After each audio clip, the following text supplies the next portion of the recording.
Facebook. So we're live. We had to choose another medium. We do apologize for that. So today it's Friday. Friday, we just want to say cheers one more time. Cheers, guys, to a hard week, to the hardworking people. Cheers, hip hip. It's happy Friday. So today we are going to be talking about home owning versus home renting. And some of us, we have already gone through the process and probably was a tedious one, probably was an easy one. Some of us, we are looking to go through the process. Some of us would rather stay renting. Some of us would like to own. Some of us, we don't even own or rent. We're probably, we have people out there who have to be currently temporarily in shelters and stuff like that. So today, what I'm going to do, I'm going to start off by having the guests introduce themselves. And I'm going to start with Mr. Belarus. You can go ahead and introduce yourself to the world. Hi, everyone. My name is James Perales, and I'm an attorney here in South Florida. Now, relating to home ownership, I am a personal injury slash foreclosure defense attorney. So, what that means is oftentimes when we do have a home, there are legalese that comes up where for one reason or another, we may be facing foreclosure or some type of modification, and my background is helping homeowners in that aspect save and keep their homes. Okay, thank you. Great. And now we will have Michelle Hyman, and she is from Jamaica. I would love for you to introduce yourself. Let us know who you are and what you are about.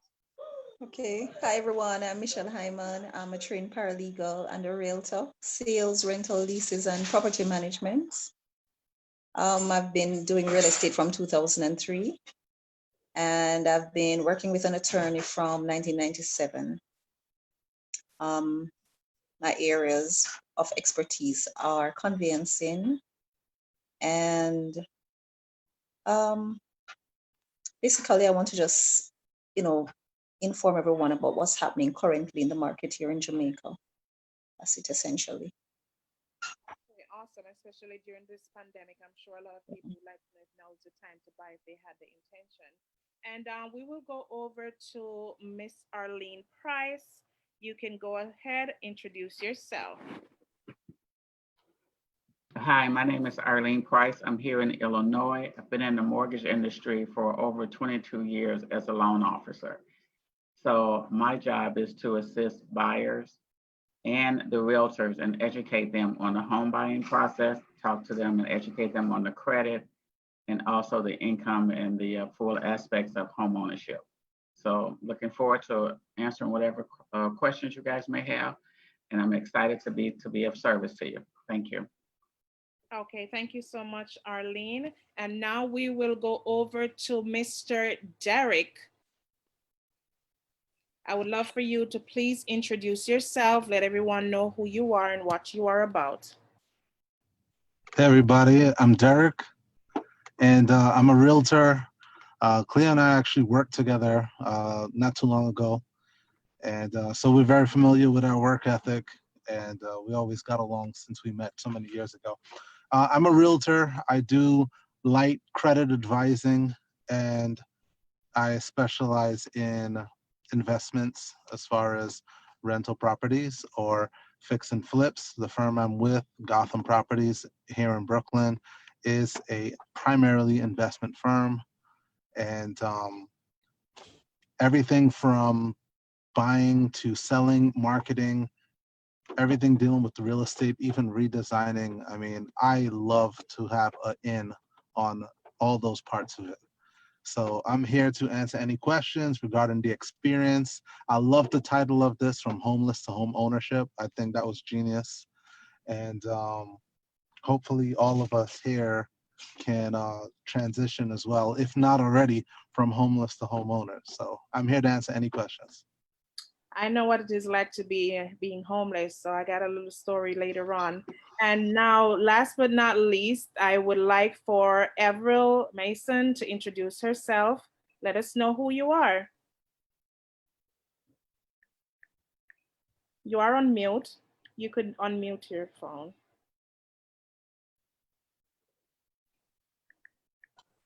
Okay. Can you hear me now? Yes, you can go right ahead. Hi everyone, I'm Everell. I have been in the real estate industry since 96. Started out as an agent. I have worked all these years. I know a little of this. I'm no expert in mortgages, but along the way, you assist people, you help, you connect with attorneys. Once you attend closings, you see what's going on, you sell, you flip, you buy. So I've been in the market, in the business since 96. Presently, I work with a nonprofit organization under the Department of Homeless Services, where I find housing for the homeless people in the shelters. So that's where I am, mostly now. And it's it's hard, seeing people in this homeless situation, and you hear some of the stories that it's just mind-boggling, and um, but it's rewarding. I love real estate. I love what I do. I love the smile that you see on someone's face when you place them in a home, when someone becomes a homeowner. I love that feel. I just love it, that the gratification, you feel like you have really done something. So that's where I am. I'm here to listen and learn along the way. And maybe as we share, we can each one teach one. That is correct. That is correct. So I have a question. I'm just going to throw it out among ourselves. Has anyone ever been in a situation where you were outside, don't know where you're going to be living, you're just hanging out there? Has anybody ever gone through that? Can I put up both hands and feet? Well, I've been there. I've been there, done that. So I yeah, I don't. personally have been there. I mean, I remember after I left Illinois, went to New York. I was staying with a friend for 6 months at least. She was very kind to me, by accommodating me and my son and I, that time. And after a while, I mean, I finally got somewhere to rent, and this guy, I don't know if he liked me or what, but this guy gave me a hard time. Like after a while, this guy, he had one of those automated thing, those new things now where you can stay from wherever and you activate the heat from wherever on your phone and stuff like that. This guy Mhm. just out of nowhere started to act crazy. And I mean, I ended up having to move because I do not like to be living somewhere. And when I'm going home, I'm like afraid to go home. That does not make any sense. So I ended up staying with a girl. The girl, she told me she was a lawyer, only to find out that she was like a scammer. And oh boy, there the roller coaster, it didn't end there. There was where it started. So another lady, she told me about the shelter, and I'm like, I don't want to go in any shelter. I mean, I was like, I thought that a shelter at the time was a big opening where everybody was in like one space. So I was like, what? I don't want to do that. Like I mean, I like my privacy, you know what I'm saying? So anyway, she explained to me that that was not the case. And I thought about it long and hard. I remember days I used to go by the barber shop where my cousin used to have her salon, sit there. I wasn't working at the time. So here we go. I was like without work, without somewhere to stay technically. So I thought about it.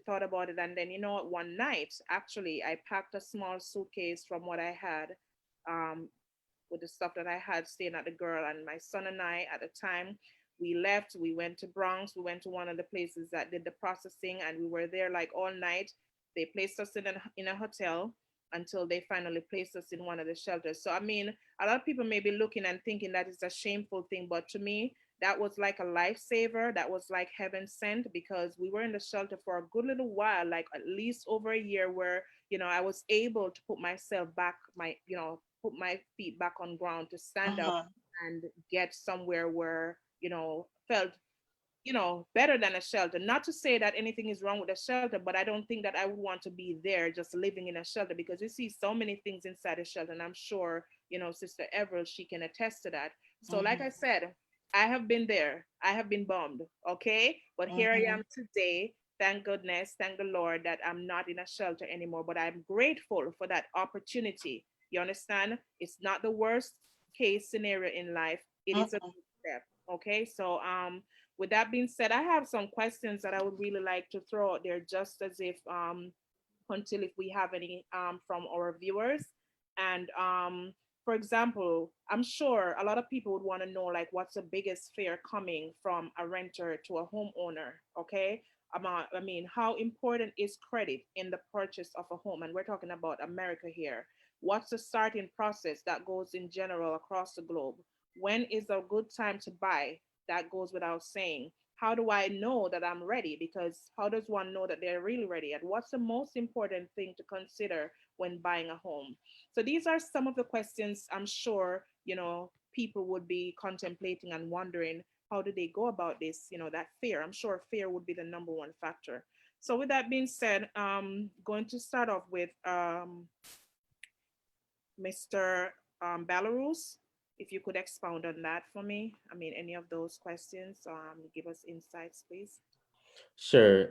We can start with fear. A lot of times, what we've noticed, a lot of people disqualify themselves by saying, well, because of this past, bankruptcy here or this past history here, there's no way I can qualify. Where or some friend of mine told me that the credit score I needed was 700. So a lot of times is the preconceived notions of what will or will not qualify that hinder a person from even making that first step forward.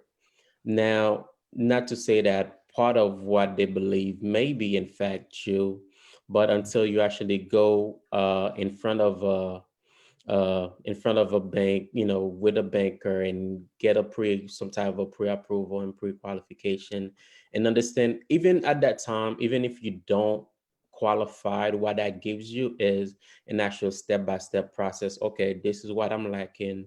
This is where I am. My credit score is 600. To get it to that 650, I need to remove that car loan, or I need to pay off that outstanding credit card balance. At least that'll give you a roadmap to a checklist. Okay, these are what I need to eliminate in order to get to where I need to be.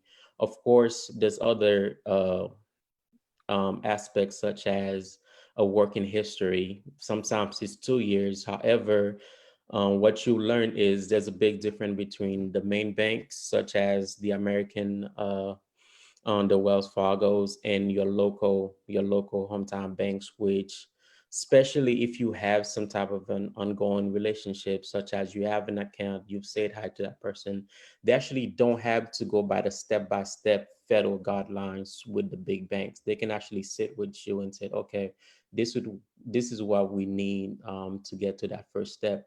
So I'll just speak to that aspect first. Now, uh, I'm sure there's several of the members here more qualified than I am to keep going in that topic. So I just stick to the legal aspect of it. What somebody needs to get going is going forward and having that talk with your local banker and having that information where, because a lot of times they'll tell you, well, you by yourself is not qualified, but you have an aunt and she's showing that support, and you can actually have her added into your mortgage itself. That will allow you to make that step. So the fear itself, a lot of times from what I've noticed, is those preconceived notion, and until you just don't know. Okay, so you're talking about like a co-signer, right? Yeah, like a cosigner. Because I have questions where that is concerned later on, like, as it relates to when you have a co-signer getting the loan versus the deed and stuff like that. Okay. So I do appreciate that. And I'm sure our viewers who are listening, they're tuned in to get some knowledge here as well. So my question to one of the realtors, Michelle, Avril, or Derek, or Arlene, is okay, say I'm a first time home buyer, the fear, that's the number one thing. Like, what's the first step do I need to take in terms of, you know, the credit, like Mr. Belarus mentioned, like I get to understand that sometimes you may have programs that don't necessarily use your credit score per se. So Arlene, I'm gonna ask you first to expound on that. And I am a lender, so I am the one to answer that, although the realtors can answer as well. So I'm a mortgage broker. Okay. So the question was, you was asking in reference to the credit score? What's the Right. credit score? What's the first thing that needs to happen? Right. So if I come in and I say, you know what, I'm thinking about purchasing a home, what are the requirements? What do I need to have?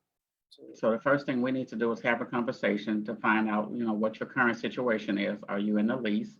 And if you're in the lease, when does the lease expire? Because one of the things you don't want is to give somebody in a position to buy a home when they're still in the lease, and then they could be sued because they're trying to break the lease. So you definitely want to start asking questions there. Then you want to ask them, what are they comfortable with in terms of a mortgage payment? How much can they make, afford to pay in a mortgage payment? Because sometimes people can be qualified for a $500,000 home in terms of a mortgage payment, then that's way out of their budget or way out of something they're comfortable with. After we ask those questions, then what I do is take a look at their credit. I get permission from them to review the credit, and I review the income, and I review their assets. When I review the credit score will determine what type of program I can put them into. If there are some things on the credit that needs to be addressed, and I'm very resourceful, I would give them a roadmap, like Varela said, and educate them on what steps they need to take to clean the credit up or to get the required credit scores. Now, the credit scores, we can actually go down to maybe like a 500 credit score. I prefer not to write loans with a 500 credit score because the down payment is much higher. Previously, I was able to originate loans with a 580 credit score, but the guidelines tightened a little bit due to COVID, and so now the required credit score is like 620. So depending on the 620 credit score, then we need to look at whether we're going into FHA financing or we're going into conventional financing. So then we start looking at their assets, to see how much money they actually have in the bank, how much they have saved. If they don't have enough in the account, then we want to know, are they in a position where they can get a grant money or they can get a gift from a family member? If the credit score is a little bit higher, at 640 or above, then we can also look at using some of our down payment programs to give them the grant money for down payment. And we can utilize that.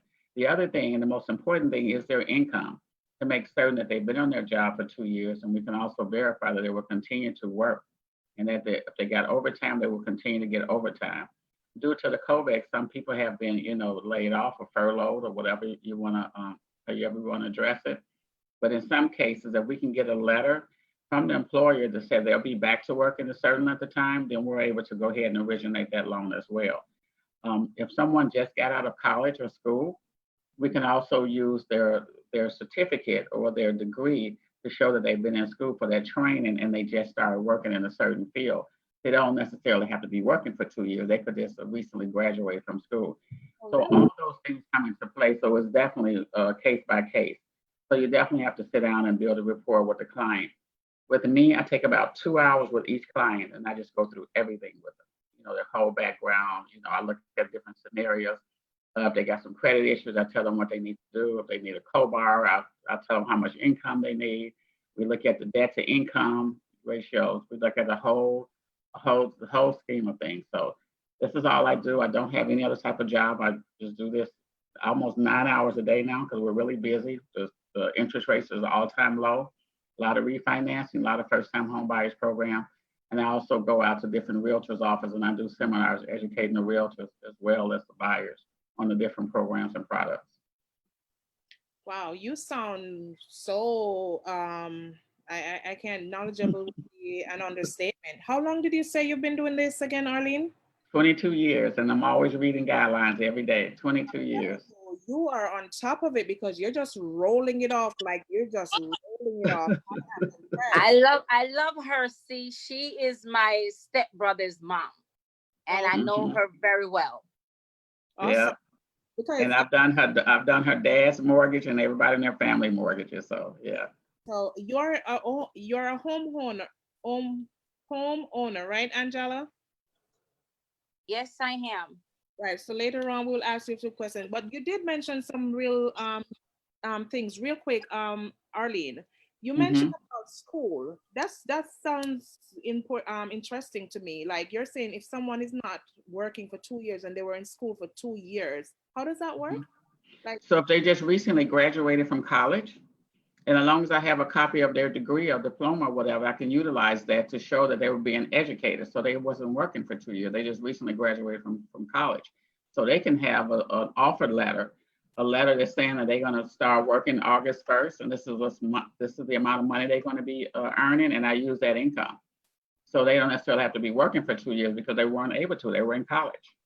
you see, and I don't think a lot of people knew that. I've never heard that before. I don't know. I've never really heard that before. I thought it was just, oh, you have to be working, working, working. Wow. So that's very important right there. That's why I wanted to highlight that.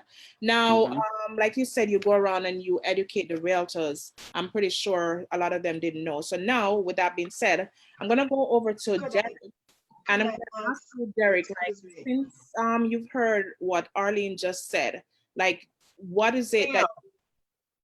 Hi. Can I just ask Arlene a question? Sure. Arlene, you just you hit on the grants as well as the different gifts that people can use to buy. Could you expand a bit on the grants that are available today? Because I know a lot of people wants to know about these grants, because there are a lot of grants out there that people don't know about. But as a mortgage lender, could you just give a little bit more insight on the grants that are available today? Okay, so I'm going to run down about 5 or 6 different things. Right. Some of the grants, it could be in your community, like say for instance, because I'm in Illinois, so Maywood might have a specific grant. Like Maywood has a grant where they give people $10,000 for down payment. You can use that grant too. So each village might have a grant. We also, that's called Mortgage Credit Certificate, which is MCC, and Keysmart, that's in Illinois. We can use that to help them also in terms of a grant. We have IDA here in Illinois Housing Department and assistant. We can use that. I use a grant that's called Within Reach, and it's a grant specifically from a lender of mine, and we give them 4% for down payment and closing costs. Oh, wow. So we also have other things. We have like the Officer Next Door program, the Teachers Next Door program, and a medical assistant. And those programs work where if they buy in the area that they're working in, they could actually get a house, a HUD house, with 50% down, for 50% for half of that. If they are still Officer Next Door, they can buy anywhere in Illinois, they can get in with $100 down. So you just kind of got to know what programs that your area offers, and you have to do some research to see what village is offering what. Now I did loans for Bellwood a couple of years ago, and I did 16 homes. And all 16 of the homes, the village of Bellwood gave the homeowners, people who were buying the new homes, they were new construction, $25,000 for down payment. Oh, that's good. So you just gotta know the areas that what the people are trying to buy and find out and looking at areas to see if they have any grant programs. Okay. Thank you. You're welcome. Thank you so much for all of that information. Very informative, very information that is really needed, like $100. I'm sure everybody want to hear about that to see if they're qualified for that.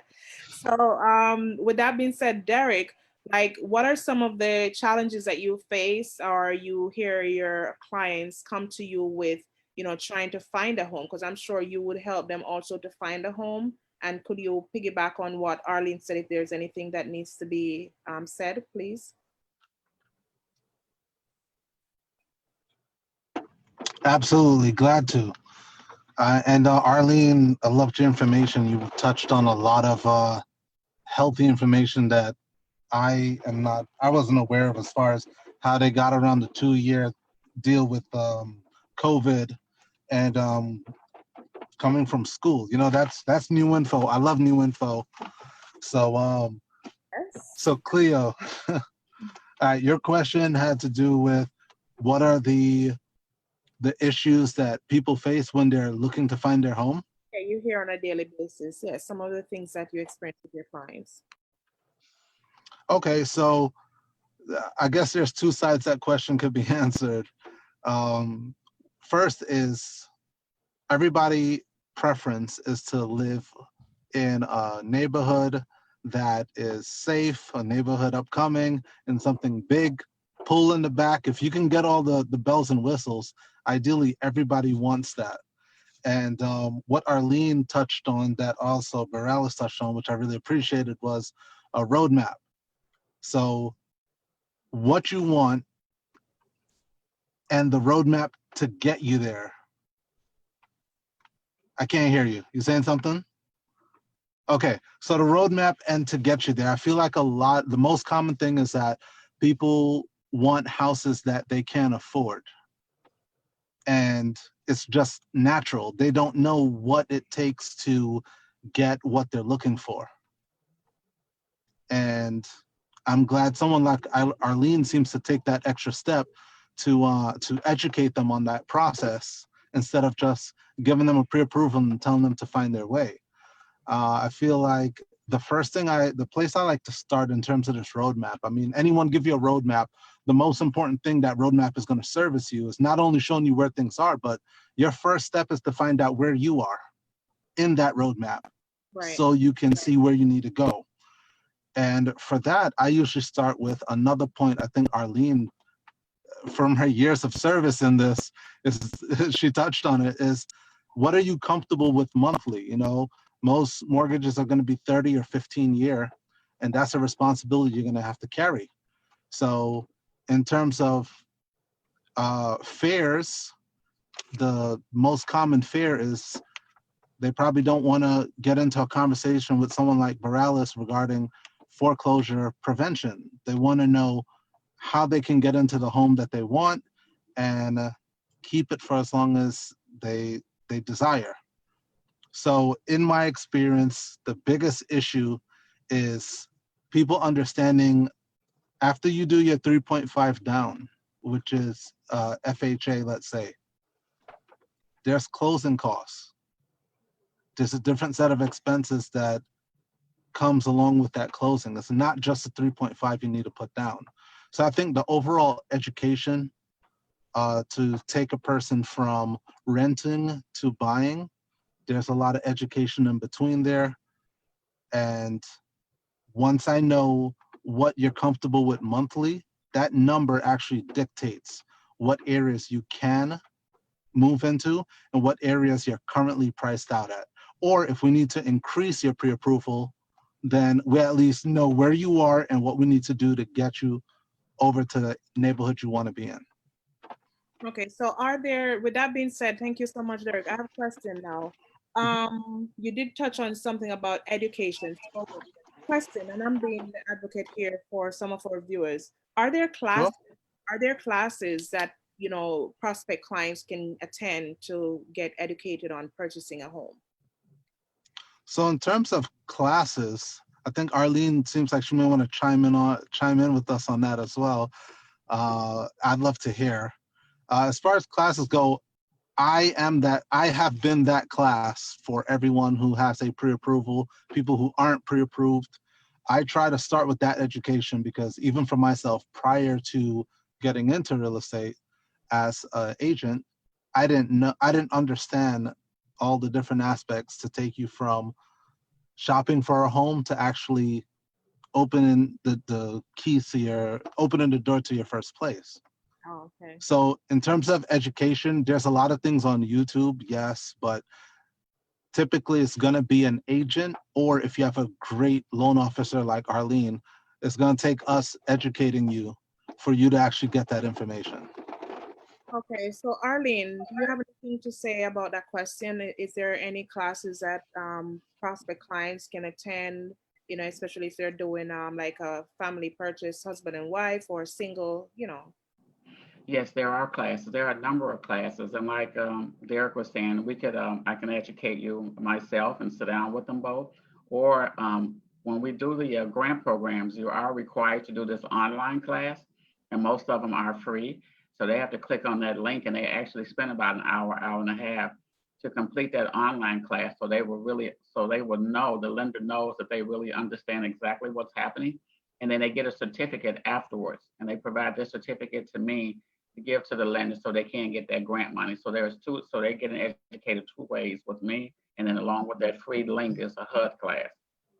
So yes, there are definitely some. So if anyone wants a link like that, they can definitely just click on that and learn as well. And it's by Magic, MGIC. But I'll be happy to send that over to you all. Okay, thank you so much. That's some information I'm sure people want to know. And then I have a question.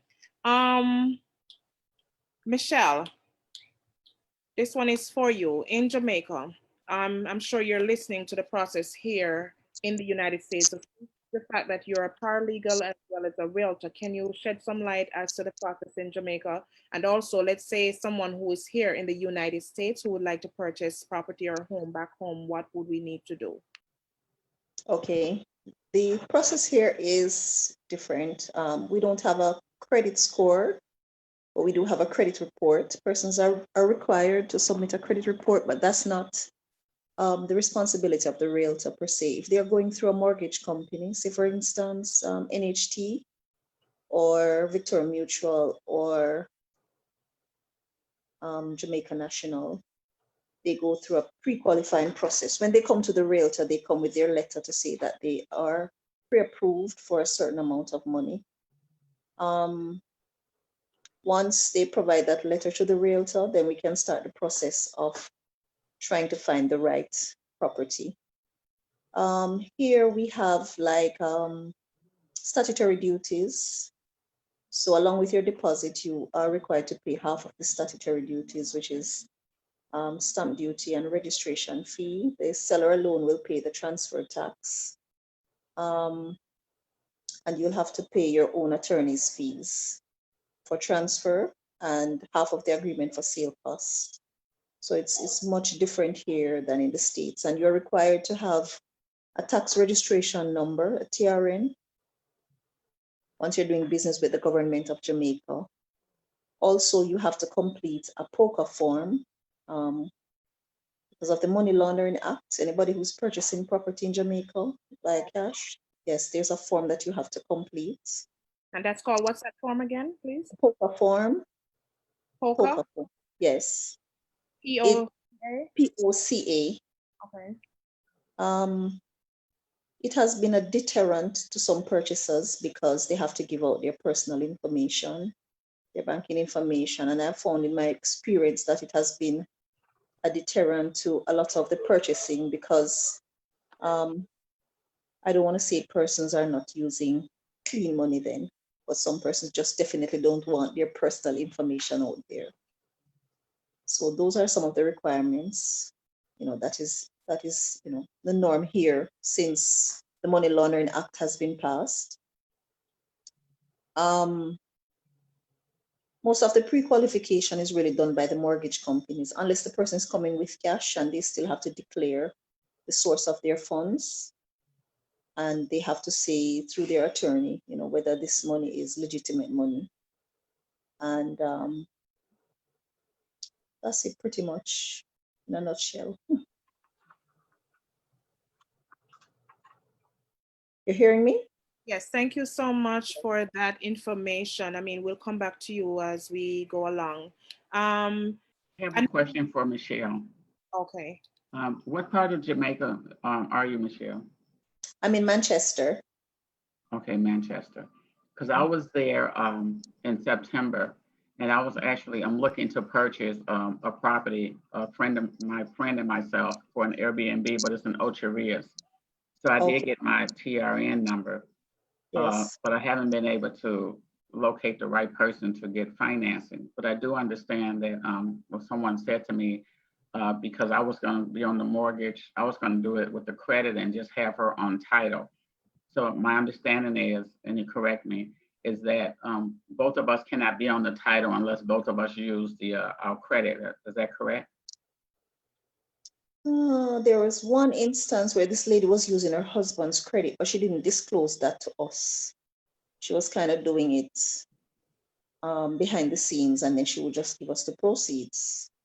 So I can't say for sure whether you both have to be using the same credits. I could investigate and get back to you on that one. Okay, yeah, because I'm still interested in pursuing the property for Airbnb. It's in Ocho Rios. Okay. Yeah, and I Take just your want to time, know all though. the details so that I can move forward with it. And have they opened up yet for travelers? Yes, but it's controlled.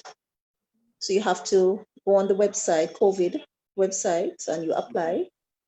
And now they're asking you to do a COVID test. It should be at Mm. least 7 days. Mm-hmm. Yes, and then you wait for their confirmation before you purchase your ticket. And then when you get to Jamaica, you have to do a temperature check and possibly a COVID test. And then you're placed into quarantine for 2 weeks. I'll I wait. know, I know, right? I'll wait. And I'll, then I'll do it in they the end of the download year or an app next on year. your phone so they can monitor your movements. Oh yeah. And at some Yeah, point, someone comes and take another COVID test. exactly. Tell her, Michelle, that they come and check on her every day, morning, noon, and night. Yes, and if Because they they, come to make sure that you do not leave your house. Because I yes, have friends down there, you do not leave your house. When you least expect them, they are there. You're and they'll looking through call your you. window and they pulled up. So you Yes, can't they'll leave. call you. They'll call you and Yeah. say, "Why are you not at home?" That's I'll, crazy. Yeah. yeah. But I'm happy that we're here all learning. Look, see, Arlene is interested in buying, well, he's still interested in buying property or, for whatever purpose. Wow. So look at that. So, that's why, like I said, this organization, our aim is to inspire, motivate, give back in whatever shape or form, whether it be educational wise, money wise, uplifting, inspiring, motivating. So that's what we're here for. And just happy that our audience is here listening as okay. So with that being said, I have a question. For Avril, as it relates to shelter, can you shed some light? You started out talking about shelter, and since we're on this topic about homelessness to ownership, home ownership, can you shed some light as the fact that you are a representative from the shelter? Okay. You when you were speaking earlier, you mentioned that before before you actually went into the shelter, you had this quote unquote, fear of it, and your understanding of it. You didn't understand. I was there too. I before I used to look at people going into the shelter like bums, living off the government, doesn't want to do this, doesn't want to do that. But I've come to realize that that is not altogether true. Circumstances put people in situations that they really don't want to be in. And homelessness is real. It is as real as you and I speaking here. And one of the things that each and every one of us have to understand is this. We are all like one paycheck away from being homeless, because I have clients in the shelters Sorry to today. interrupt. We're COVID away. We're COVID. Exactly. I have clients in the shelters today. There are clients coming in the shelters today that are making 150,000 a year, 200,000 a year, but they end up in the shelter because at one point you either have someone whose home was stolen from them. They had no choice but to end up in the shelter because they had nowhere to go. You have people who at one point were working good jobs, lost their jobs, couldn't afford their mortgage. The house went into foreclosure, they lose their home. So homelessness is real. And as a realtor myself, and now working in this situation, I say to realtors all the time, a lot of realtors look down on people that are in the shelters. They do. They look down on people who are in the shelters, and they stereotype everybody. Now, don't get me wrong. There are some people that are in the shelters who make it their way of life. I know a lady went into the shelter with 5 children, and she ended up having 13 children. She had 8 children that were born in the shelter. Some people make it that like a way of life, but there are some people who are there who who does not want to be there at all. And I come across realtors who be like, and then when you come into the shelter, right? The city, the government, they give you a voucher. You know, you get a voucher to help you, assist you with rent. You know, right now in New York City, there are three. We all know of Section 8. Section 8 still exists, but they have cut it down to a great deal. They're not like giving it out like they used to. They're trying to cut back on Section 8 because you had Section 8, it to me left a bitter taste in a lot of homeowners' mouth, where you had at one point, when Section 8 was really booming, you had people who were home, not working, just getting their rent paid, getting everything they want, right? So now they're trying to cut that out. So now you have to be working and having some form of income. So the city implemented two programs that the city is running now. It's called the SOTA, SOTA. That's a special one-time assistance, right? And then you have the city for HEPS, right? So with the SOTA, this is for high earners, people who are making money, who have great income. They come in the shelter for whatever reason. And once you're in the shelter for 3 months, 90 days, then you find, okay, they will help you to get out and get back on your feet. And with the SOTA, they pay your rent for a year for you. They pay the landlord 1 year rent for you. They were doing it upfront. So if an apartment was $3,000, they were giving the landlord $36,000 for the client to move in one time. But then a lot of landlords start collecting that money, and once the client moved in, they were left hung out to dry. They wasn't doing anything to the apartment, no matter what break there was, because they already get the year rent. So now they're doing it on a month-to-month basis, but they will pay your rent for a year, right? Then you have the city for HEPS, where the city will pay 70% of your rent for you, and you pay 30% once you have an income. Once you have an income, you pay 30%. Whether it's SSI, a job, whether you're working, you pay 30%, and the city pays 70%.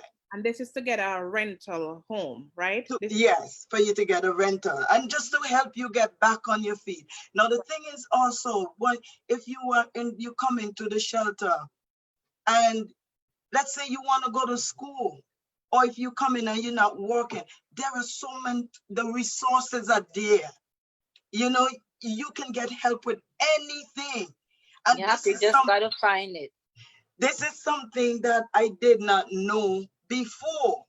You can get help with anything that you want. If you want to go back to school, all you have to do is go. You go down to HRA, Human Resources. You go down and you say, I want to go back to school. What do you want to do? I want to do business management. Okay. They put you in school. No, they will give you a voucher at that point, and your rent will be paid at 100%. You have no contribution. Wow. And they will pay the rent for you until you are finished with school. Whether you're in school for 4, 6 years, whatever, they will pay the rent for you until you graduate, you get your degree, and you start working, at which point they will budget you, see how much you're making, and then they will pay that 70% and you pay that 30%. Well, I didn't know about all of those, because trust me, I would have been hopping on to that from when I was. And this is something, this is why I really love my job, sitting down with the clients when they come in. And, I met so many of them, young ladies, and be like, why don't you go to the back to work program? Because they have a back to work program. And some of them listen. I have clients that are working with sanitation department today by going to the back, and it can't get better than that. I want a job with sanitation. They pay good, I hear. Sanitation have the best benefits. Anything you could think about here in New York City, sanitation is the way to go. So coming into the shelter is not I mean, I know people who are your custom of doing things on your own, but like one lady, she called me and she was looking for housing. She had to leave her apartment in Queens.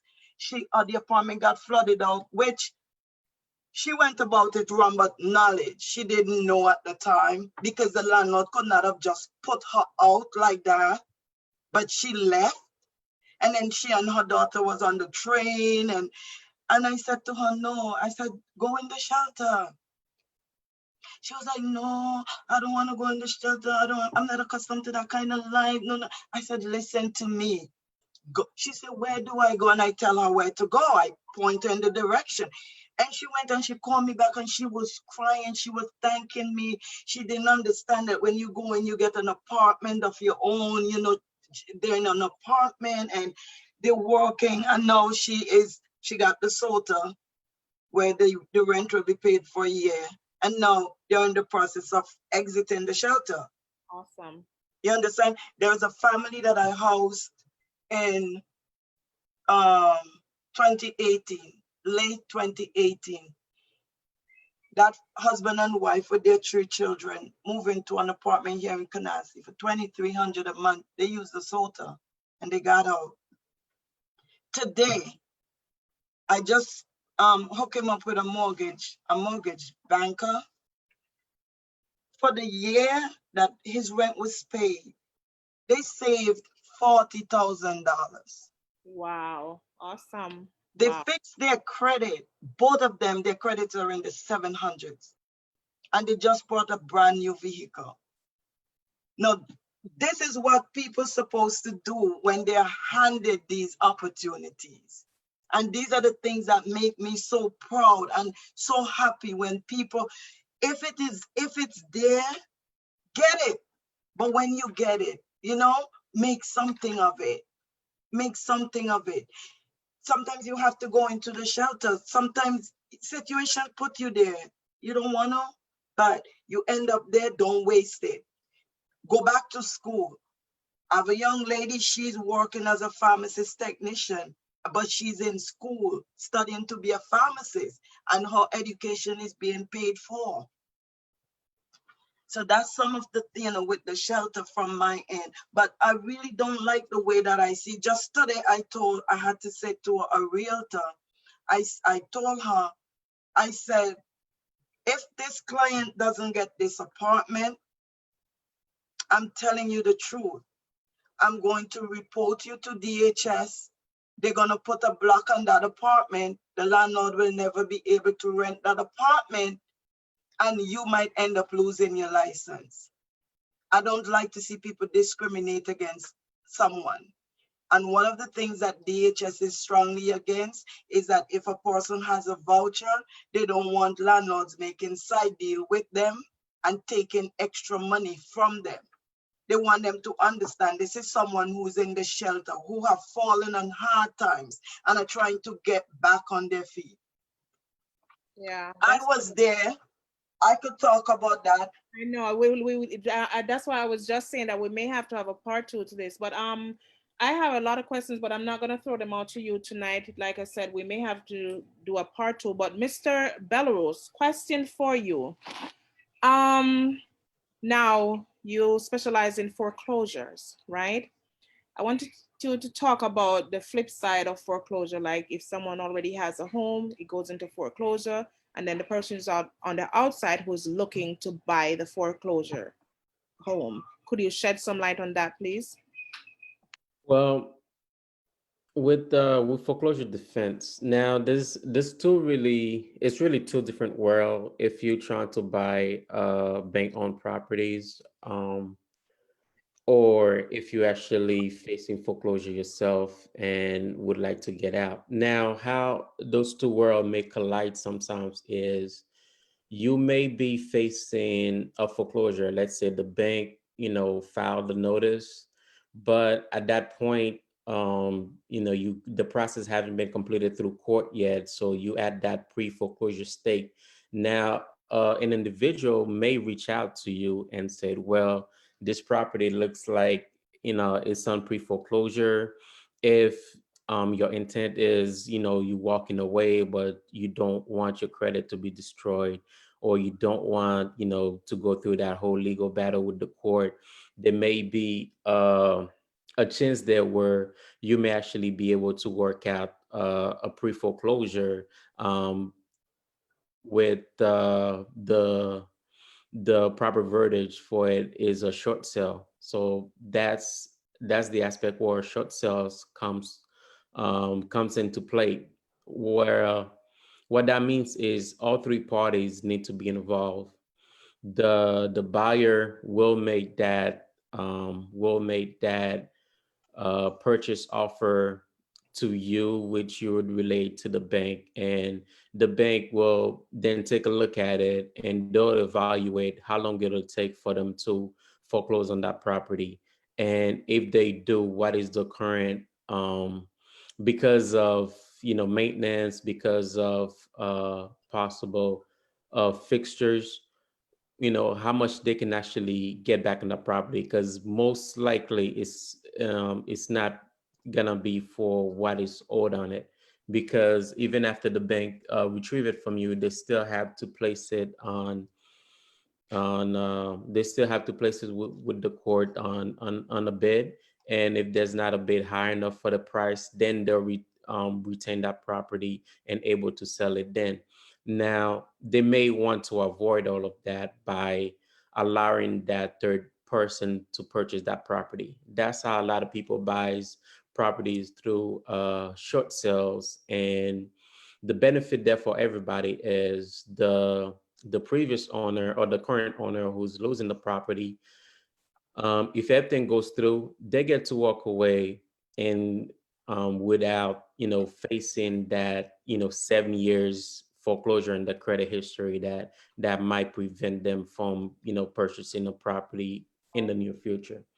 The new person coming in might get a chance where they're not buying that property at that market value. They're buying it at a price the bank deem acceptable. Usually, if it's within that range of what is owed onto it, and the bank is taking a look at how much they may have to spend holding on to it and what they're actually going to walk away with, they may be able to sell it to you for that price. Or and for the bank itself, what it saved them is the headache.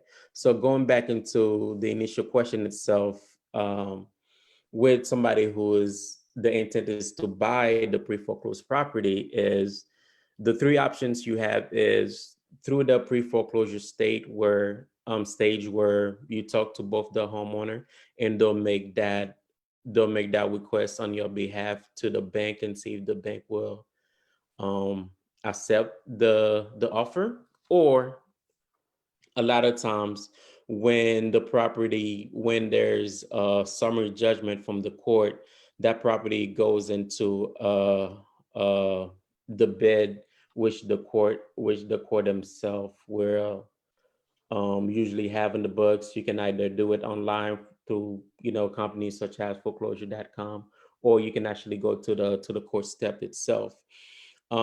Just keep in mind, a lot of those properties you may have to buy them sight unseen, because even at that point, the bank, a lot of times, unless they get permission from the homeowner, they're not allowed to really walk into the property and do a thorough investigation. So you get the chance of purchasing it that way. Or a lot of times, if the bank have received that bid and they didn't get a higher enough offer, and they're not stuck to the property, you have what you call a bank owned property, and you can actually reach out to the bank directly and try to purchase it that way. Now, again, for the person facing the foreclosure, if the option is what you're thinking is, walking away, one of the best aspect is doing a pre-foreclosure. Again, part of the reason why it takes a long time sometimes is because uh, it's not really between the two parties who are truly motivated, the buyer and the seller. The bank is also involved, and a lot of times they get to make that final call. That's why a lot of times those foreclosure short sale properties takes a while longer than than your normal type properties. Okay, very informative there. So one other quick question to that. So I hear that there are some homes, the dollar homes. Is that true? And also, Sister Everett, she mentioned something earlier about people's homes being stolen from them and they had to go in the shelter. Can you shed some light on what that stolen home means? And are there any dollar homes out there, those kind of value homes? What does that mean if there's anything like that that exists, please? Okay. Start with the dollar home. What you have a lot of times is you have specific areas. There's few areas like that in Detroit where so many homes have gone through foreclosure, where or they're sitting there, and the local ordinance wants to get rid of those properties. A lot of times, what they allowed you to do is, if you can provide that, you can make those monthly payments, and you have enough to fix those properties. They'll allow you to have it as a really low price. Now, specifically legally, I cannot say $1 is what the price will be, but it really is what you can negotiate with with those ordinance themselves. But a lot of times, those property are found in mostly areas where you have a lot of those degraded properties, a lot of properties that's going on untaken care of. It's so you really would have to go to specific areas. It may not be, your home state or the place where you work and you want to make a life that, such deal exists. But they are out there for sure. Um, Now there's many ways how people end up losing the properties. One of those ways could be through your own HOA. Especially here in Florida, HOA is very aggressive. What they'll do is, a lot of times they'll fine you for any little things, and a lot of times, even faster than the bank, the HOAs are quick to foreclose on your properties. And some of the legal fees that you'll be facing is by the HOA suing you themselves through that contract of you being part of that community, being part of the HOA. You're the one who's actually also held liable for paying that legal fees of them, taking you to court. So a lot of times you have the person where they're making $1,500 payment a month to the mortgage company. Now the HOA turns around and sue them for lack of payment, or breaking ordinance. Now they go through that court battle, and somehow they have to make up that payment for the HOA too. If not, the HOA could actually foreclose on that property, even though they're secondary to the bank. They can actually get that property underneath you and sell it to somebody else, and that person now will have to deal with the bank. And not only HOAs, sometimes you also have other type of liens that may be in the property. One of the most scary one is tax lien.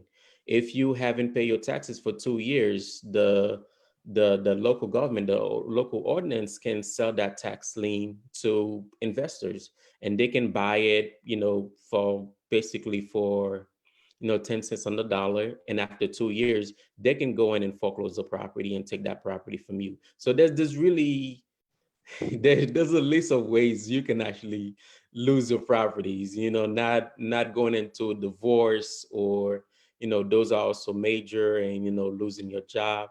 But it's just, those are some of um the most common ones are definitely the taxes, and the HOAs are the easiest way people lose their properties outside of the bank itself. Okay, thanks. One quick question, one last question for you for now.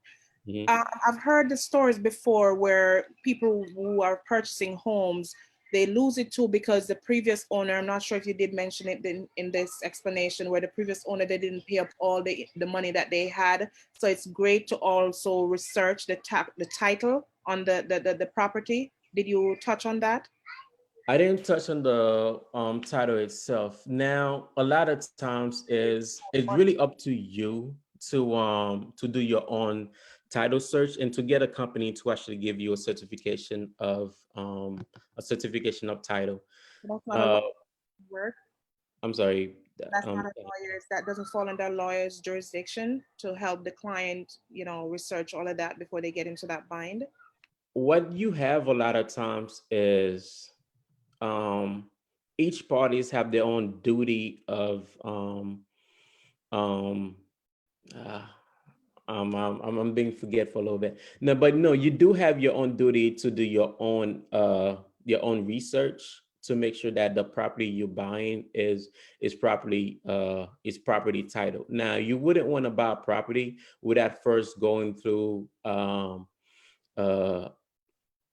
going through a title company. And if you're working with a proper agent, those are not steps that they will miss. That agent will be pretty incompetent without getting you to get a proper title to the company, pretty much, to the property, pretty much making sure that past owners not only they can have uh um unrelated chain of ownership, but you can also have other owners on the property, on the title itself, such as giving, passaways right through your properties to go to the beach.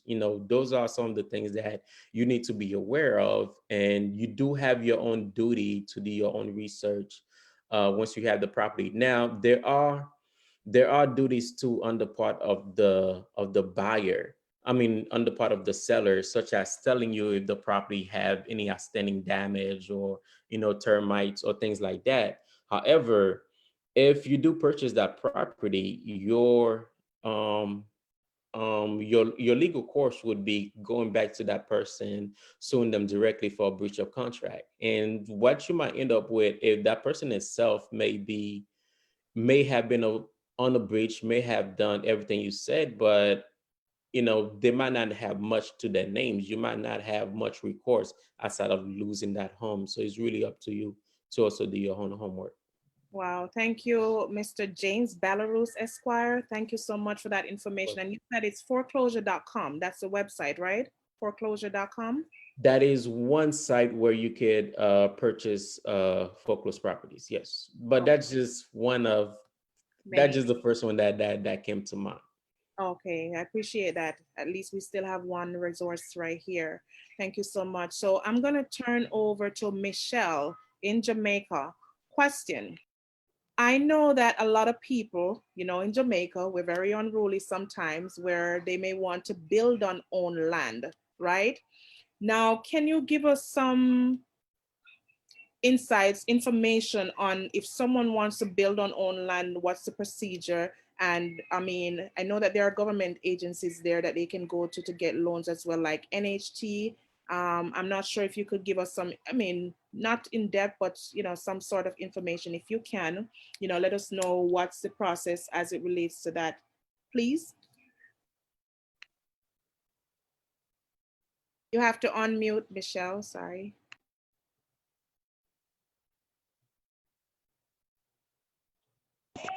Yes, sorry about that. Yes, you're correct when you said that the build and own land, it's through the mortgage companies. For example, the National Housing Trust, which is the NHT, they offer a loan, build on own land house, or you can get a loan to do repairs to your home.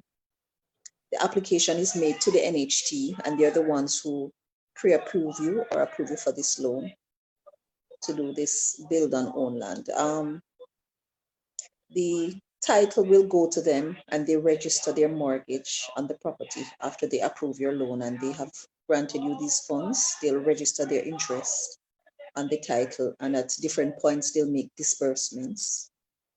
That's as much as I know to that point, but it's really NHT that will have to provide you with all the details of that. The realtor is not really part of that. Okay, because I know they have to do like a blueprint and they have to go some places, get it, Right. and if they're violating, they can shut it down and stuff like that. Right. Okay.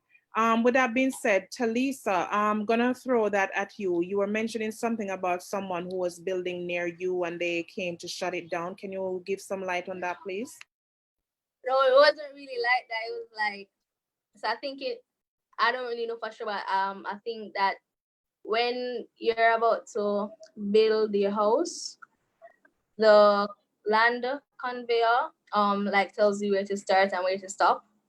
And if you go over where to stop, they can come and, destroy the building that's on the land that isn't really for you, because you shouldn't be on that land because like the conveyor said to stop a certain place. So I know a lot of people, mostly in the rural area, who build on own property because like government officials don't really go down there to check, because if they don't go through the mortgage and all the legal work, then they can get in trouble for building on the own land. But I haven't really witnessed it, but it is something that's present in Jamaica a lot. Okay, thank you so much for that. And with that being said, Mr. Cornwall, are you still there? What information, since you're in New York and you said that you do business in the 5 boroughs and Suffolk County, do you have any information that you just want to throw there to any home buyer as it relates to what you do and how you would help those people, please? So your question was, repeat that question for me, please. I'm saying, what information do you have just to give to anyone who's in New York or anyone who's interested in purchasing property or homes in New York? Since you are someone who operates in the 5 boroughs and county, just general information that you can give out to anyone. Okay. So I'd say a couple things. One is, it's different Suffolk County to the 5 boroughs here. So I guess the best way to unpack that is, first thing is not to disqualify yourself. Morales hit that on the head. Not to disqualify yourself. You may not know what you're qualified for. You may not know, becoming a homeowner and becoming a doctor, the thing that is in common there is just because you mentally make the decision doesn't mean you snap a finger and it's done. There's a process. You have to go through a little education, preparation, and then you can get to that finish line. So I would say, first, figure out what you can manage monthly on a mortgage. If a person tells me $2,000 is what they want to manage on a mortgage here in New York, I know that they may need to look into a rental property, an income property, something they can offset their mortgage to leave them with a $2,000 responsibility. If a person's looking for something healthier, $3,600, $5,000, then that opens up what areas you can move in. So, if you're looking for a place in Brooklyn and you find a house priced at the same amount in Long Island, you may have a way higher mortgage in Long Island than you have in Brooklyn because of taxes. Or if you go for a condo the same price of a house, the condo comes with common charges. So just so you're never taken by surprise, you want to first find out what number you're comfortable with carrying per month for a mortgage. From there, that should tell if you're going to look at single family home or multifamily and what areas. From there, those numbers actually dictate what you can access in the market. And from there, it's really up to you having a realtor that can connect you to, okay, there's a mortgage calculator. Quicken Loans has one, okay? Because some agents may know how to do this, some of them don't. So here's a tool everybody can get. If you go on your phone, Android has it, and iPhone, it's QL Mortgage Calculator. Okay. So QL Okay. calculator. Yes. What it allows you to do. or just So no, it's an application. Okay. What it allows you to do is to put in the numbers, like the numbers involved, which would be the purchase price. You'll put in what the taxes are. You put in what the interest rate is of the loan you're on. If there's any HOA fees, you could put that in there. It just allows you to put in all the information, and then at the top, it spits out what your estimated mortgage will be. And that will just take a lot of, buying real estate, whether it's your dream home or your rental property to build yourself up, it's not supposed to be an emotional thing. Can it be? Yes, but it's supposed to, as long as the numbers work, you'll be more happy than walking into a situation where you love the house, you commit, you put your down payment down, you get to the table, and then you look at the mortgage and you see what you're actually going to carry, and it's more than what you could afford. All right. So now you walk away, you could lose that deposit. So use that mortgage calculator, please. And go ahead. What was your other question? Two more things. I know you're. Hold on. One more thing, just so I don't leave it. Guys, do not underestimate the inspection process. This is, if you're gonna spend $500,000, I mean, you're not gonna spend that in New York. You're gonna spend $800,000, $650 and up. You're gonna spend that kind of on a house.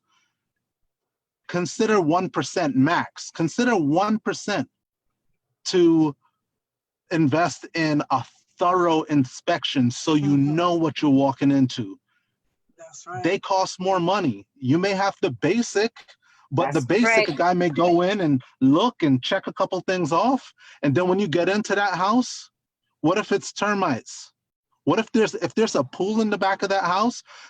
Have that pool inspected. Have that, spend money on the inspection process, because even if you get a report back and it has a lot of things that help you better assess that investment, if it's not worth it, you can either A, negotiate down, or B, you could walk away. Walk away. And if you walk away because you spent $2,000 in a thorough inspection, you don't look at that $2,000 as a loss. You just saved yourself a 30-year nightmare. Wow. Yeah. All right, so just wanted to touch on that as well. Yeah. Let me just say this, what Derek just said. I remember one time I had this client, right, buying this house, and she came, she looked at it, and then she said she's gonna have someone come to inspect the property. I said, that's the best thing you can do, because buying a house is the biggest investment you will ever make. So she showed up to the inspection. She said, this is my uncle. He's a contractor. I said to her, is your uncle a licensed engineer? She said, no, but he's a contractor. He knows what he's doing. He builds houses. I said, listen, if you go through with this with your uncle and something happened, will you sue your uncle? Because if you pay the licensed engineer and they miss something, you could go after them. They're gonna be responsible for that, because they're giving you a clean bill on the house, like a clean slate. She said, no, I trust him. Okay, he went through the house. He said, everything is good. It was the summertime. He never turned on the boiler. He never turned on the heating system. He did the inspection. Everything is fine. They closed the deal. She moved in. Winter come. She went to turn on the heat. The heating system was dead. Oh she called me up. Oh, I need to get in touch with the landlord. I said, the seller. I said, what happened? I said, the seller is in Florida enjoying the sunshine. You can't go back to the seller now. You already closed. So I gotta laugh. So that is really important in buying a house. You must get that house inspected. I've had one broker said to me, oh, you will never make any money in this business because you're too honest. You telling the people to inspect, because there was a house he was selling and I encouraged the lady to do an inspection. He was like, why are you doing that? Let's just close the deal. I said, no, I can't do that. What if the lady move in? And when she got the inspection, as he said, the house was full with termites. Full with termites. So you have to, that is true. You have to. And in terms of buying, right? Whenever I sit with someone and I always ask the question, the first question I would ask, why do you want to buy a house? Why? That's a question. Why are you looking to buy? And you will hear the different reasons. Oh, my sister bought a house and I want one too. Oh, no, those are not reasons to go out. Yeah, I mean, everybody wants to own a home. It's a good thing. That's part of the topic, right? Owning versus renting. Rent money is dead money. Rent money is dead money. It doesn't matter how much money you pay for rent. That's dead money. You can't claim anything of that in taxes. You can't, that's dead. But when you own and you have a mortgage, you have tax deductions, right? So the owning is very important. It's a great investment. If you have children, you want to leave them a legacy, you want to leave something. You could own a property here in the United States, no matter where, and you could retire and go back to the Caribbean and still have income coming in from the house to live on. It's a great investment. But the main reason, the question is, why do you want to buy? A lot of people buy houses for the wrong reasons. They go after it. Right. They stretch themselves wide and thin just to get that house. And after they get it, they can't maintain it. Right. They end up losing it. So why do you want to buy? So you have to get that out the way.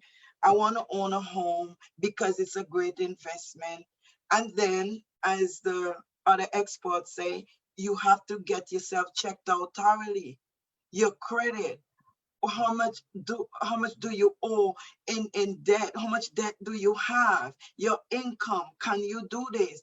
If you're gonna buy an income producing property like a multi-family, a 2-3 family, where you're gonna depend on tenants to pay that, if you don't get that rent, you can't pay your mortgage, then don't do it. I always say to people, if you're gonna buy a home, make sure that you can pay that mortgage without the assistance of a tenant. Because if a tenant decides they're not going to pay, what are you going to do? Because they can also wreck your place and you got to spend more money too, plus the mortgage. So yeah. And another thing is hard. It's very hard to get them out of that place. Yeah. When you try to get them out. If they decide they're not going to pay you for 2-3 months and you can't meet that mortgage payment, what then? And a lot of people say that I want something where I could rent and have, to help me pay my mortgage. Wrong. You don't depend on somebody to help you pay your mortgage. You got to make sure. So that's why, I was so glad when the mortgage broker said, all these things. You have to know your income. You have to be able to afford that mortgage on your own. If you fall short with collecting the rent, that's what is destroying a lot of people, losing their homes because of that, because they have tenants who are not paying their rent. And we all know today it's the tenants. The tenants have all the right, it seems like, over landlords, right, Derek? They have all the rights. It seems like you go to court and it's hell and high water to get them out. Especially in the coast states. I mean, I think don't play. Fortunately, in every place, they have their own rules as to how much time due process takes for you to get that marshal to show up. Like New Jersey is different from New York, is different from PA. Morales may know Florida better than I do. So yeah, those are important things to consider. I Yeah, agree with you. I have there's a landlord. This gentleman owns a property on Church Avenue in Brooklyn. And one of his tenants is an attorney, right? And that attorney was in that man's house and owed him, I kid you not, $40,000 in rent. Back and forth in court. As an attorney, he knows he knew the loophole. And the landlord finally got one judge who sat and listened the case and decide he's going to rule on this, because he asked the question. I was in court that day with the landlord. He asked the question. He said, "How much rent is he owing you?" The landlord produced the document showing. The judge said, "What? And nothing has been done? How long has this been going on?" And right away, the judge issued the eviction papers. You know, when the marshals show up to change the locks on the door, that man presented the landlord with $35,000 cash. Wow. But you see, and also in New York, I know, because I got some more questions for the others too. In New York, they have the one-shot deal thing where they go to HRA and they get that money when they owe all these months. Yeah, they do. Yeah, HRA. But a lot of landlords don't want to take it. I mean, every case is different. It depends on the reason why you are behind on your rent. Right. And it depends on the relationship with the landlord. Now, if you're a bad tenant and the tenant and the landlord doesn't want you, even though they offer to pay, they wouldn't take it. They would just be like, "It's okay. I don't want the money. I just want the client out." Okay. That's, but they will pay it if the landlord agree, because I've had clients who have sent down there and they have gotten $15,000-$16,000 in back rent paid. They do pay. Mhm. But at the same time, you have to show them that after they pay that, you're going to be able to maintain the rent going forward. Don't go back in that spot. But we also know about NACA. Mr. Belarus Esquire, do you know about NACA here in Florida? The NACA program?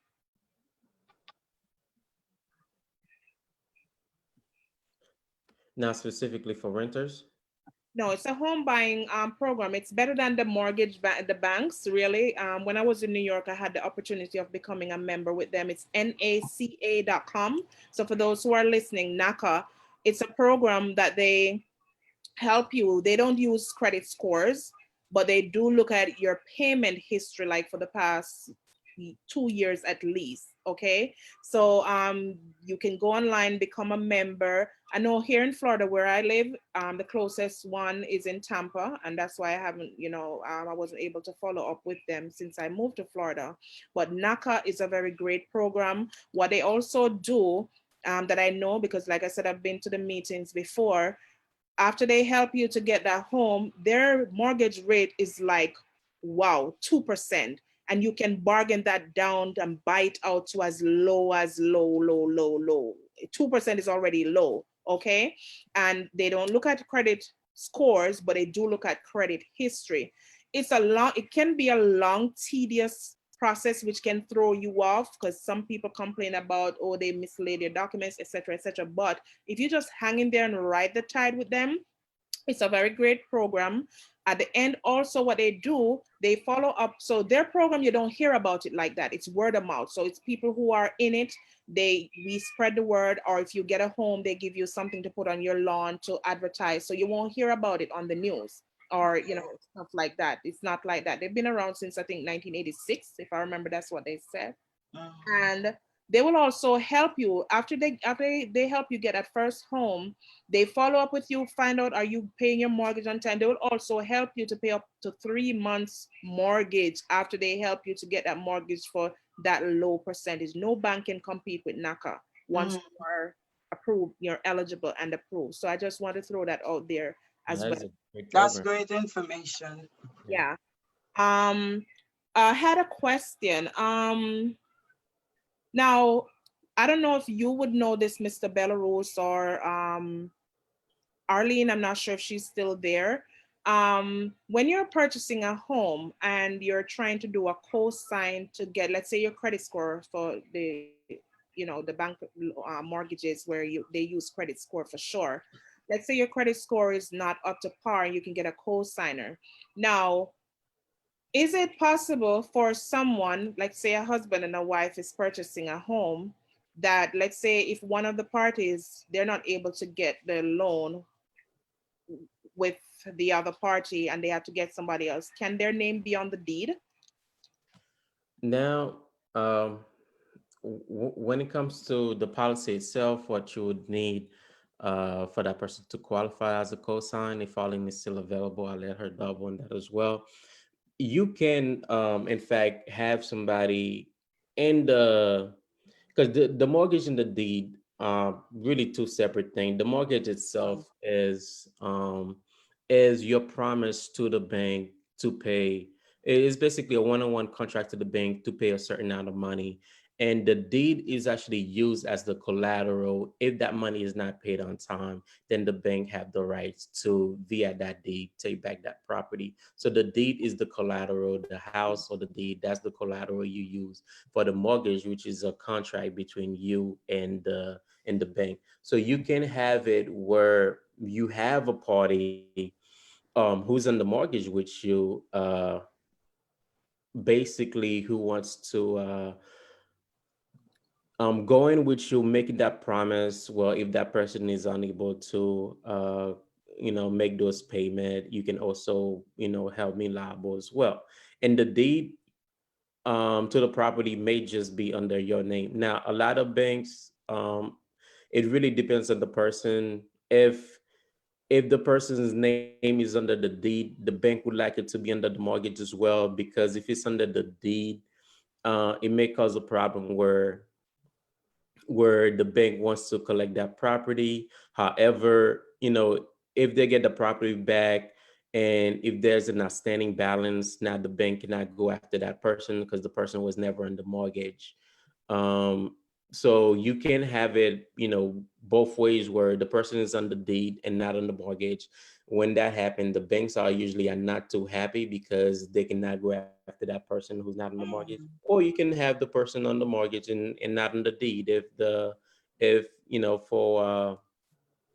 for whatever that relationship you have and is an acceptable agreement, and yeah, you can definitely agree to it.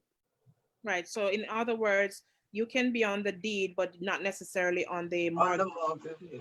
I've seen that happen before. Because I could buy a house, I could buy a property for you and put your name on the deed, and I'm not on the deed. I could do that if I'm buying you a house. I say, well, look, this is yours. Here's the title, and I'm responsible, for the Yeah, mortgage. You such don't as a have to gift be to on a it. parent, you could Yeah. buy that property, or you can actually deed out the property to that person, Mm-hmm. afterwards as well. So there's definitely options where that's definitely the possibility. Okay, so because one of my audience is saying that if you can't afford to buy a property manager for your rental property, don't do it. Property managers literally take care of the headaches and allows her to not even think about it. And she was saying that in most states, the name can be added to the deed after closing. That person has no obligation with payment. So would the first part that she said about property manager, is that something that um, Um, we had to take care of the headaches for them? a contract between you and a property manager is actually a basic contract. Basically, the agreement could be for 12% of whatever rent is collected, I get to collect rent on your behalf. And you could have in the contract and also an addendum agreeing, for that person to have the right to enforce rules of payment on your behalf. Now, me personally, I would never advise somebody to add a property manager to the deed.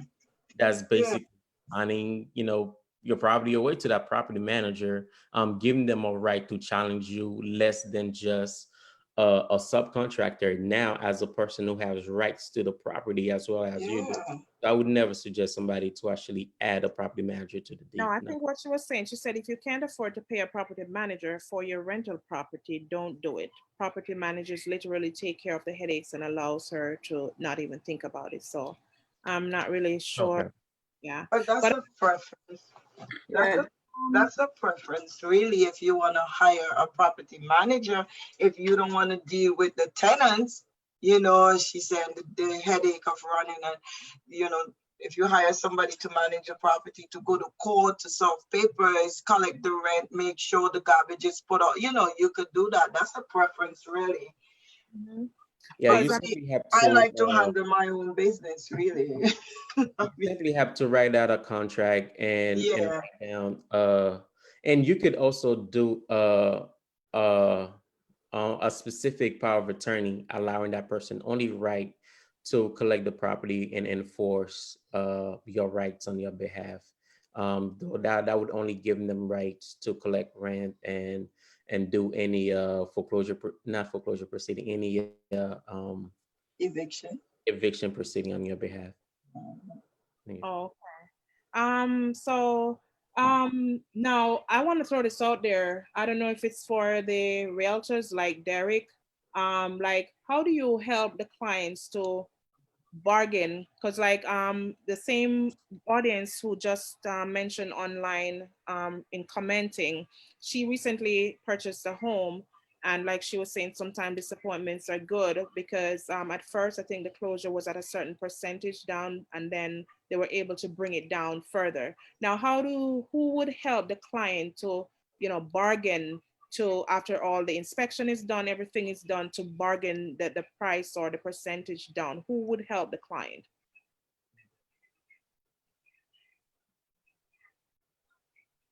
Anyone All wants right. to pick that up? I'll Michelle? get started with this while Who everybody else. will help the client in getting the asking price lowered, you mean? Right, or closing, all those kinds of deals and stuff like that. Well, I mean, the realtor, Would that be you Arlene?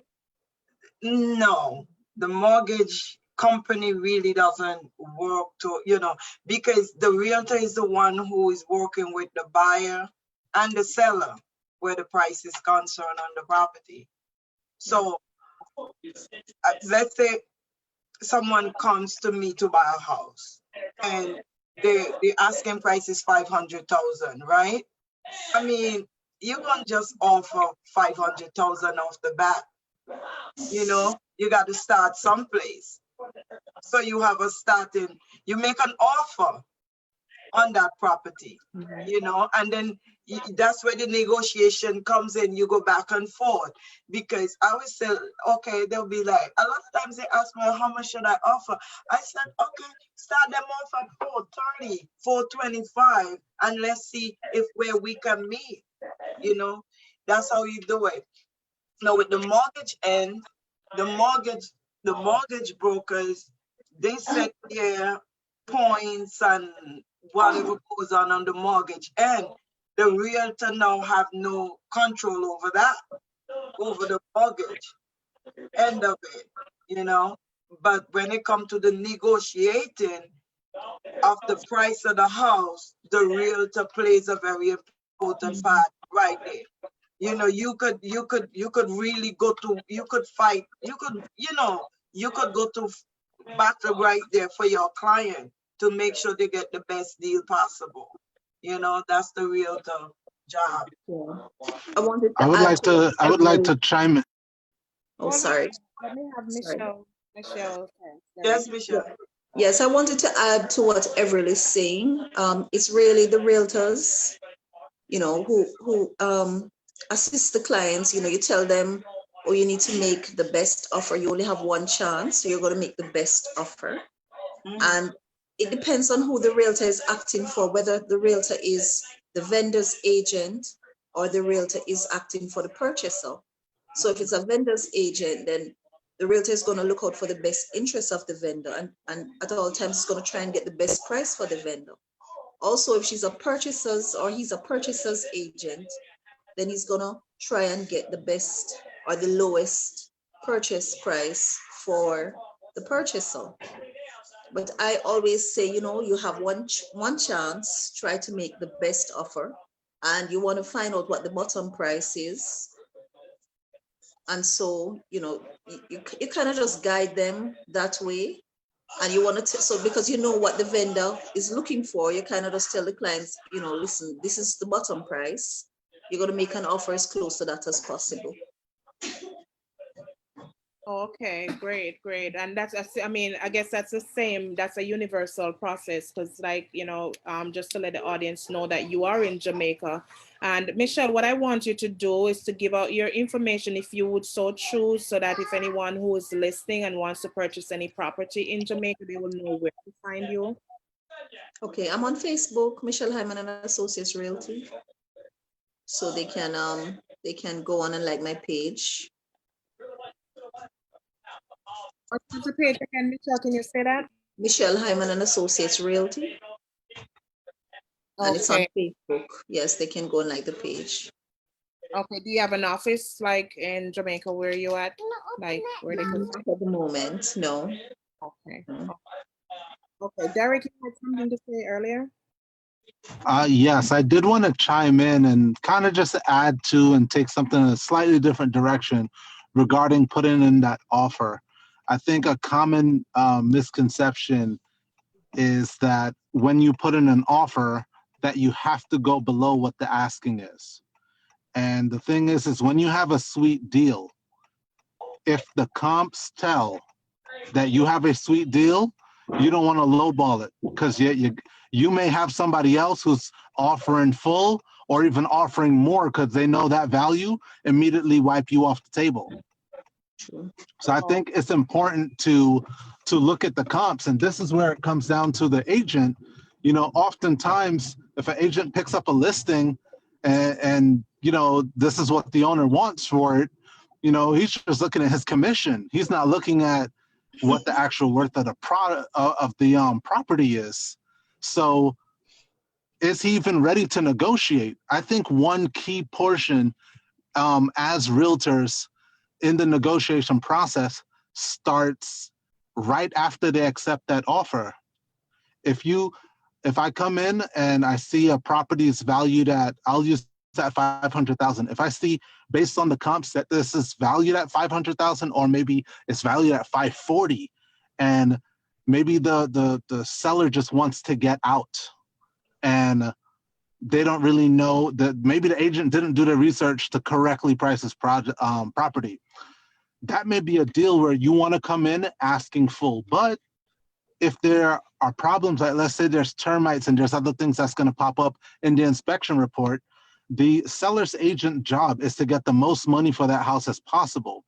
The buyer's agent is to get you the best value for that home. So if you're getting it for 500,000, they accept it, that's perfect. If it's worth 540, you're winning. But let's say they're asking for 500.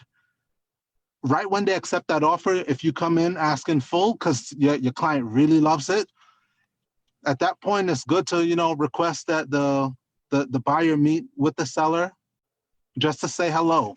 And in that conversation, you say, look, you know, we really like you and my client's really interested in purchasing. We're going to go ahead with the inspection.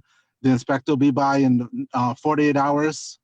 We just want to know if we come up with, if things come up in the report, maybe you don't even know of, that will cost this, you know, cost the buyer money. Are you willing to work with us? Okay, awesome. The only thing I would like to chime in is, you know, definitely agree with everything Derek said. And also keep in mind that sometimes interest rate may be more important than the house asking price itself. Now, a $500,000 house at 5%, you know, interest rate versus at, you know, 2.8, 3% now is a difference of $200 to $300 a month and over $50,000 for the life of that loan. So those are some of the things to keep in mind. So it's not about just lowering the bid as much as possible, but just knowing where you are with the interest rate and your monthly payments. That might make the biggest difference. Awesome. I would like to add a comment to that as well as a lender. And one of the benefits that I've been able to assist my realtors with is that if I have a borrower who maybe have a minimum amount of funds for closing costs, then they would say to me, Arlene, is there any need for closing cost credit? So if I see that my borrower needs about $6,000 or $7,000 in closing costs, then I may say to them, you might want to go in at asking price so that you can get the closing costs. You can get up to 6% closing cost credit of the purchase price, FHA. So just depending on the borrower themselves or what their financial situation is, then we might have to look at the negotiation price of that based off of how much money they need from them. So you can't actually go in and say, if it's listed for 500,000, you can't go in for 450,000 when you need closing cost credit. You might need to go in at that full asking price and then have the seller to give you some closing cost credit. So that's one of the ways that we look at our transactions as well. I was about to touch base with you, Arlene. I mean, as a pro, and I mean, we all can testify to that because we learned a lot here today. So we're about to wrap up, what, what other information, I mean, that you could give our audience and, us as well, that, as it relates to home purchasing, home owning, and, things to look out for. I would simply say, if you're paying rent, you're owning, you're paying somebody's mortgage. So why not pay your own mortgage? Because if you're paying rent, you, like she said before, you literally flushing money down the toilet. One of the ways that I have my clients to take a look at, if you're paying $500 or $600 or $1,000 or $1,600 a month rent, multiply that by 12 and multiply that by the length of time that you've been paying the rent. And that right there will make you sick alone. You pretty much have paid for somebody's house already. So that alone, and you'll be surprised. I mean, because when I was renting and I did the math, I was like, oh my God, I had that much money I paid off in a year or so. So if you're paying rent, you're paying somebody's mortgage, just not your own. So don't be fearful. If you can pay $1,200 and $1,400 or $1,500 a month rent, you can definitely buy a home. Okay, awesome. I mean, that's a nugget. I agree with that. So true. And you, Angela, as a homeowner, what do you have to say to our audience? I agree with everything everyone have to say, and just like what Miss Arlene just said, that look at it from a point of view that you are renting, you are paying someone rent. You could own your own home. Mortgage, yes, it's a lot, but if you can pay your rent, you can pay your mortgage. I've been a homeowner for 18 years, and I see the ups and downs with the market and everything that going on. So I agree with everything that everyone is saying. It's all a good point, what everyone is saying, and that everything is well said. And I appreciate everything from your panel, because a lot of people out here wanted to know how to go about buying a house instead of renting. So look at that. We have Arlene here in Illinois. A lot of people can go over to her. We have Derek in Florida. We have New York, and we have Mr. Belarus in Florida, and we have Miss Everill in New York, and we have Michelle in Jamaica. So it is a very good panel, and we all learn a lot tonight from all you ladies and gentlemen, and I appreciate everything. And I also appreciate that Miss Arlene, my guest, was able to join us and give you guys some insight, and definitely we'll have her on again, definitely. So that's all I have to say. I really have a lot of questions, and I'm sure our audience would have. So we just want to put it out there. Thank you, Angela. Thank you for bringing in Arlene to us and to the audience. And I'm sure, we would like comments from our audience, any questions, so that we can come up with a part 2. We've been on here for over an hour now, and I do appreciate everybody's time. I mean, this is all voluntary work. We didn't have to do it, but as you know, our group, ladies, uplifting and inspiring, that's what we're here about. Now, Michelle, I think I already asked you for your information for those who would like to get information on purchasing or building in Jamaica, you as a realtor and a paralegal. They can reach out to you. And it was Michelle Hyman. Can you just say that one more time, please, Michelle?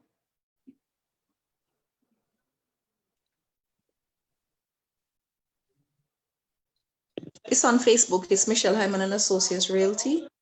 Or they can send me an email, michelle_hyman@yahoo.co.uk. Perfect. Thank you so much. Derek, we're closing out now. Any last words? Or I just spoke to Derek, sorry. Mr. Belarus and then Everett, and then we will close out. All right, now it was an honor and a pleasure to have a chance to sit down with you ladies. And anytime this was fun. Looking forward to it.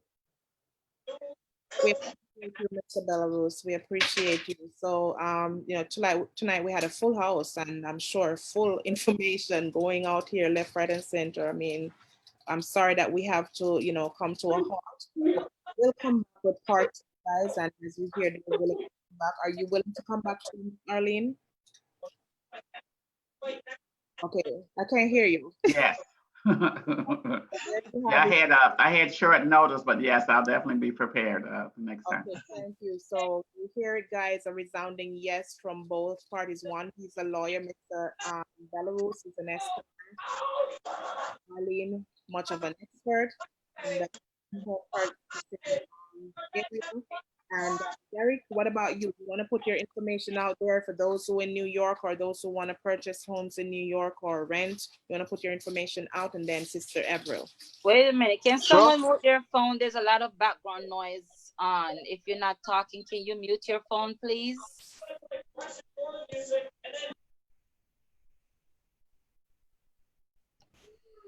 All right, we do. Okay. Go ahead, Derek, and then Sister Everett. You got to unmute. Muted. I'm sorry. Thank you.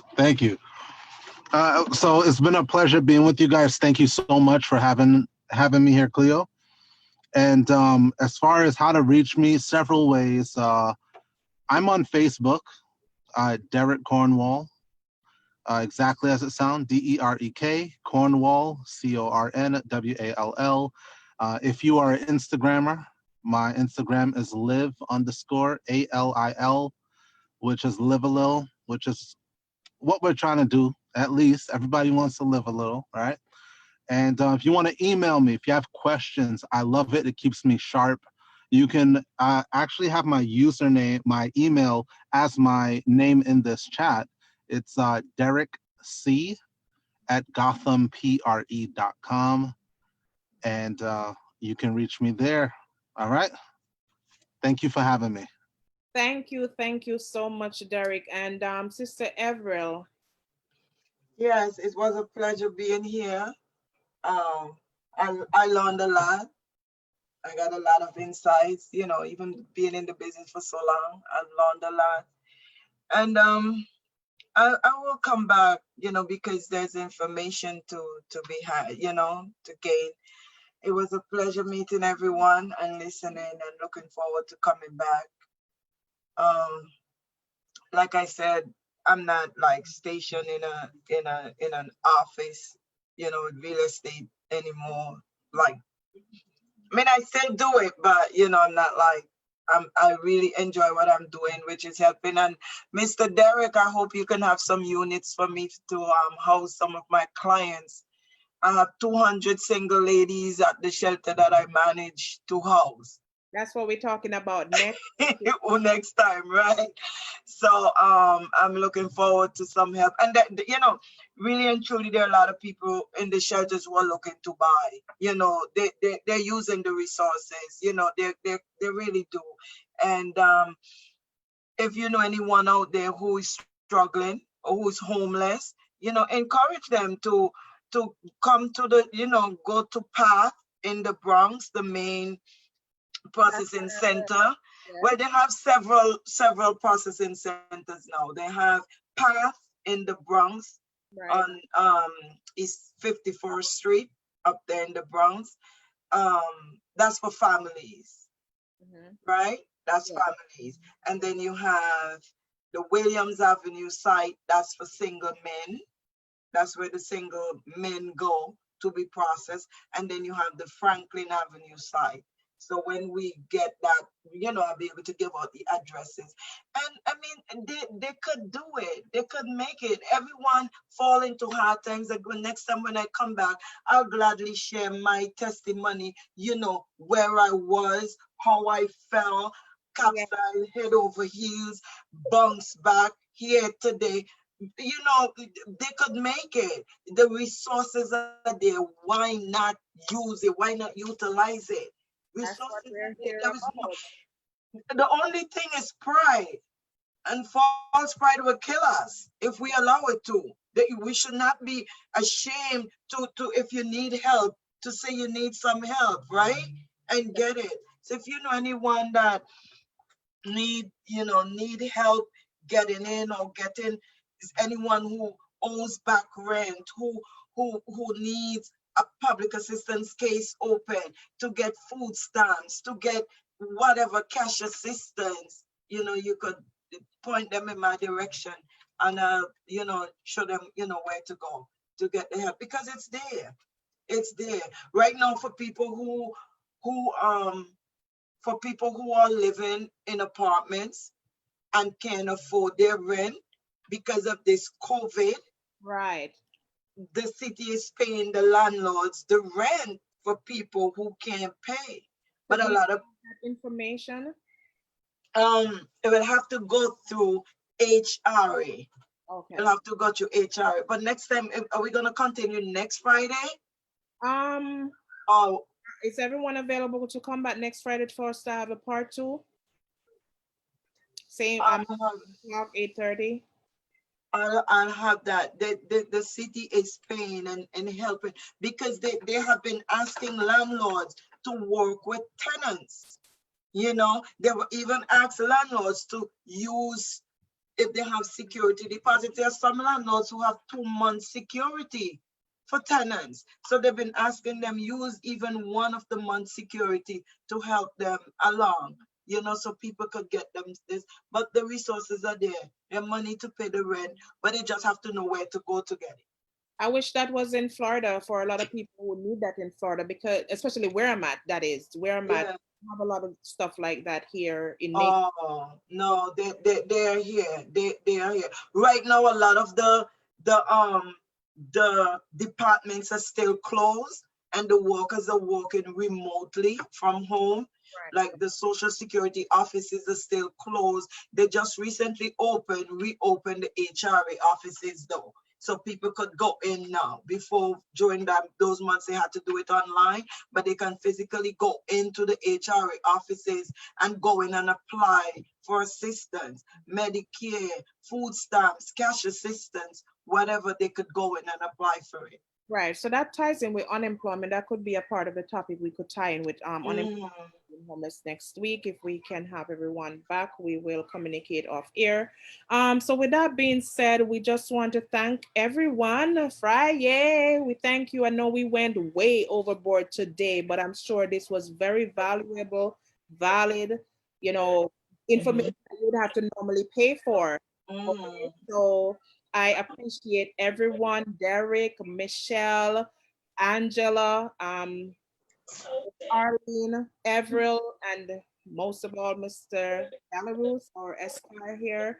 I appreciate you all, and it's all about next week. That's what we're here for. Okay, I appreciate you all. Thank you for having me. You're welcome, most welcome. Yeah. So we just want to end. We normally end. This is our group does in prayer. So Sister Avril, we just want a short prayer so we can just go. All right, let us pray. Father, we give you praise and we give you thanks for your goodness, for your mercy, for your faithfulness. We thank you, O God, for how good you have been to us. Lord, we are so grateful. We thank you for waking us up this morning. You took us out to our several destinations to work, travel along the highways, the roads, and you have kept us up to this time. And we just give you thanks. Lord, we pray and we ask of you that you will help us to increase in knowledge, wisdom, and understanding in everything we do. Help us to put you first, oh God, because with you in the forefront, we can never go wrong. We ask God that you would bless this group, everyone that is present tonight, and share information. We ask that you pour out a special blessing on everyone. God bless every business, all the different aspects of work that we do. Bless us abundantly. Bless the work of our hands. And Lord, as I spoke with Cleo and she spoke about the group and what it's all about, help us to help others. Let this be a forum, Lord, where we can help others, where others can gain knowledge and the help that they so need. Because God, so many are hurting. So many are looking for help and don't know where to turn.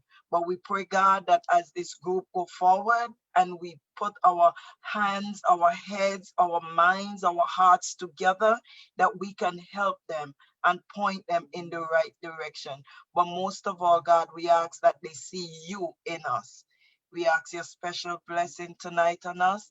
Cover us under your blood as we go. Lord God, if anyone is driving tonight, cover them, protect them. Be with us. Be with us, Lord. We thank you and we give you praise. In Jesus' name, amen. Amen and amen. And guys, Amen. Amen. we're on Facebook, ladies:uplifting and inspiring. We're on Instagram, ladies_uplifting_inspiring. And we're also on YouTube, ladies:uplifting and inspiring. So check us out. If you miss any recordings from the previous weeks, you can also go back to the media to get the information that you need, and we will have more coming. We also put out a poster with topics that will be coming up soon. So once again, we thank you. Enjoy your weekend, everyone on here and our audience. Thank Have you. a blessed night, everyone. I appreciate Good you all. night. Bye-bye. Have a good night, All right, everybody. Good good night, night, everybody. everybody. Good night. Good Okay, good night. night.